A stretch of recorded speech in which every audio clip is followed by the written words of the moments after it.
Assalamualaikum warahmatullahi wabarakatuh. Selamat pagi, siang, sore, malam buat para penonton. Bertemu lagi tentunya bersama saya Rahmat Azazi Romantoro Putra Tirto Raharjo Raden Mas Tirtonegoro, channel Dosen Miss Queen.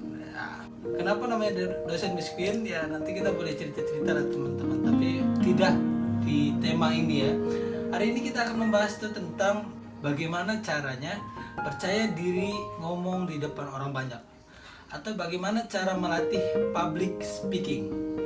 Oke, teman-teman, kalau kita bicara tentang percaya diri, self confidence, itu saya kira masalahnya hanya butuh latihan. Dan bagaimana cara melatihnya? Saya punya beberapa tips untuk kalian. Tips melatih berbicara di depan umum atau public speaking. Tips pertama adalah mastering the material. Teman-teman, kalau teman-teman mau ngomongin sesuatu, teman-teman harus paham dulu tentang sesuatu itu apa. Nah, kalau teman-teman paham, menguasai keadaan atau menguasai pengetahuan yang teman-teman mau sampaikan, itu pasti akan enak banget. Kenapa saya katakan seperti itu? Kalau kalian bingung apa yang mau kalian sampaikan, ya sudah pasti nanti akan terjadi hal-hal yang tidak diinginkan, seperti ngomong diinterrupt orang, akan malu. Nanti ketika baru ngomong sedikit, salah informasi karena tidak menguasai, akhirnya juga malu. Oleh karena itu penting untuk belajar memahami, mastering the material. Tips kedua, teman-teman harus belajar tentang improvisation. Improvisation itu mudah teman-teman. Artinya kita harus berlatih terus-menerus improvisasi. Improvisasi itu mengembangkan sesuatu gitu ya. Jadi kalau teman-teman belajar, teman-teman nggak mungkin nih ngehafal materi atau mau ngobrol sama orang harus ngehafal dulu aku mau bicara apa nih. Tapi teman-teman tinggal improvisasi aja. Improvisasi ini jadi teman-teman bisa mengembangkan apa yang teman-teman ingin tahu gitu. Dan ini harus dilatih teman-teman. Bagaimana cara melatihnya? Pertama, teman-teman banyak membaca. Kedua, teman-teman banyak ngomong sendiri ya. Ngomong sendiri nggak apa-apa teman-teman, asal positif, bisa di depan cermin gitu. Yang ketiga, teman-teman harus berlatih kawan-kawan yang lain, diajak ngobrol bareng, sehingga latihan improvisasi akan sangat mudah. Contoh pengembangan improvisasi, hey kamu mau kemana? Itu jika teman-teman bisa mengimprovisasi, wahai kawanku, akan kemanakah engkau pergi? Jikalau engkau pergi kawanku, aku akan ikut bersamamu. Itu adalah salah satu cara untuk berimprovisasi teman-teman. Tips ketiga, teman-teman tinggal buat mind map gitu ya, atau mapping. Mind map ini memudahkan teman-teman gitu. Jadi kalau teman-teman mau menyampaikan materi, presentasi, teman-teman mau ngisi materi atau diundang sebagai pembicara, teman-teman tinggal buat mind map aja di kepala teman-teman. Contohnya, kalau teman-teman mau bicara tentang pendidikan atau tentang manajemen, teman-teman tinggal bulatin manajemen secara besar. Mapping itu mengembangkan juga sesuatu, tapi dengan yang lebih mudah gitu. Kalau teman-teman bikin konsepnya tinggal dibikin aja seperti map gitu ya. Jadi teman-teman tahu akan berangkat kemana dia. Kalau teman-teman bicara manajemen, teman-teman kasih panah tuh tentang perencanaan, teman-teman kasih panah tuh buat pengorganisasian, teman-teman kasih panah tentang penggerakan, terus teman-teman kasih panah lagi buat pengawasan. Nanti kasih panah dari perencanaan itu pecah lagi tuh, jangka pendek, jangka menengah, jangka panjang, pengorganisasian pecah lagi. Jadi itu yang dimaksud dengan mind map. Dan itu sangat mudah teman-teman. Dengan begitu teman-teman akan lebih mudah mau berbicara, karena teman-teman tidak diatur oleh sesuatu atau teks. Nah, kalau diatur oleh teks, akhirnya teman-teman harus menghafal. Dan menghafal itu sangat susah. Kalau saya ngomong gini, saya menghafal, selesai, saya nggak akan bisa. Oke, teman-teman, tips selanjutnya adalah interaction. Teman-teman, kalau teman-teman mau orang itu nyaman dengan teman-teman harus bisa berinteraksi kepada orang. Kalau teman-teman sudah kuasai, teman-teman harus interaksi itu sama orang. Misalnya, teman-teman presentasi. Setelah teman-teman presentasi, teman-teman merasa bahwa orang-orang itu nggak menghiraukan teman-teman. Akhirnya teman-teman buat interaksi feedback gitu, yang mana kalau teman-teman ngomong, orang akan ada timbal balik ke teman-teman. Artinya teman-teman diperhatikan. Tapi ketika tidak ada interaksi, teman-teman ngomong, orang lain juga ngomong, ya artinya public speaking teman-teman harus dilatih lagi supaya orang bisa fokus kepada teman-teman. Itu ya. Jadi interaction juga penting di dalam sebuah public speaking. Nah, selanjutnya adalah ini yang paling penting menurut saya teman-teman. saya selama ini belajar public speaking itu berdasarkan latihan. Saya punya kompetensi di bidang seni, teater. Jadi selalu melatih tentang train vocal and gesture, teman-teman. Teman-teman harus melatih bagaimana cara vokal dan bagaimana cara gestur yang baik agar orang tertarik melihat teman-teman. Seandainya teman-teman tidak melakukan itu, kemungkinan buruk yang terjadi adalah teman-teman akan terlihat sedikit pasif. Ketika saya ngomong seperti ini, ya teman-teman, terima kasih atas teman-teman yang sudah menonton video ini. Itu tidak akan menarik teman-teman. Tapi bagaimana jika saya buat seperti ini? Ya, terima kasih kepada teman-teman yang sudah nonton video ini. Semoga, nah itu latihan vokal dan latihan gestur. Bagaimana latihannya? Itu sebenarnya gampang teman-teman. Tinggal teman-teman cari itu di YouTube, banyak latihan vokal atau gestur. Kalau tips dari saya beberapa, untuk latihan vokal teman-teman lantangkan vokal A, I, U, E, O. Vokal A, I, U, E, O harus terdengar jelas. Digumamkan, didesiskan, digetarkan, dilantangkan, dihentakkan. Itu latihannya. Terus latihan gestur gimana teman-teman? Teman-teman harus latihan tuh gestur tangan, mimik wajah, juga gestur bisnis, gestur tubuh dari atas sampai bawah. Teman-teman latih bagaimana caranya. Teman-teman lihat di cermin aja, teman-teman bergerak. Nggak apa-apa, sekali lagi, cermin adalah teman kita juga. Itu ya, train vocal and gesture teman-teman. Nah teman-teman, yang tidak kalah penting adalah membuat jokes. Jadi teman-teman harus punya selera humor yang baik supaya orang nyaman berbicara dengan kita. Teman-teman, kalau teman-teman dididik secara otoriter gitu ya, saya kira teman-teman akan terbiasa dengan hal-hal yang serius gitu ya. Nah, orang akan terasa nyaman ketika dia bisa dibuat tenang, dibuat nyaman dengan cara seperti apa? Dihibur gitu ya. Sediakan humor-humor yang sedikit menarik. Kak, kalau garing gimana? Nggak apa-apa, garing mah biasa ya kan. Kalau garing, teman-teman berlatih lagi supaya lucu gitu kan. Kalau teman-teman masih nggak lucu, ya latih aja terus gitu kan, sampai teman-teman bisa lucu. Kalau masih nggak lucu, ya emang berarti teman-teman kurang lucu gitu ya. Ya harus latihan lagi, tapi nggak apa-apa. Latihan terus teman-teman, jangan pernah takut salah. Oke? Jadi penting untuk melatih jokes atau humor kalian supaya penonton atau audiens lebih fokus ke kalian. Dan setelah semuanya kalian lakukan, jangan lupa untuk memanajemen waktu. Karena apa teman-teman? Kalian harus proporsional. Ketika kalian berbicara, kalian harus tahu waktunya seperti apa. Waktu-waktu yang kalian tentukan seperti apa.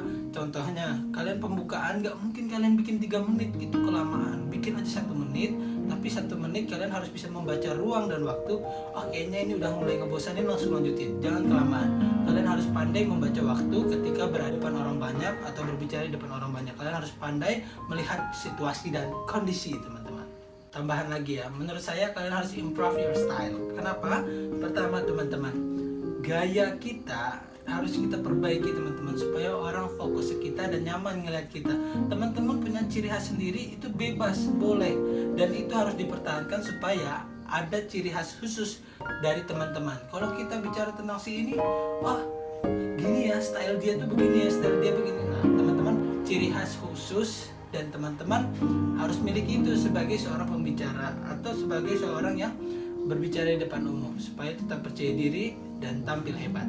Jadi teman-teman juga harus menumbuhkan sikap atau self confidence. Teman-teman harus ditumbuhkan dengan cara berlatih terus-menerus, percaya diri, berani ngomong, jangan takut salah. Kalau salah kalian masih dalam proses belajar, kalau benar syukur alhamdulillah, kalian bisa sharing and discuss sama teman-teman kalian. Jadi jangan pernah takut untuk salah, jangan pernah takut untuk malu. Teman-teman, diketawain itu biasa, serius, banyak-banyak aja diketawain teman-teman. Dengan begitu kalian dalam seni bisnis kalian akan mampu tuh menumbuhkan sikap, kenapa ya aku diketawain, dan akhirnya kalian cari tahu kenapa kalian diketawain. Dari situ kalian belajar dan akhirnya kalian bisa memecahkan problem solving yang kalian rasakan seperti itu. Jangan lupa juga tetap jaga self esteem kalian supaya harga diri kalian tetap ada ketika kalian berada di atas panggung. Teman-teman, bicara di depan orang itu mudah, tapi apa yang dibicarakan itu sulit teman-teman.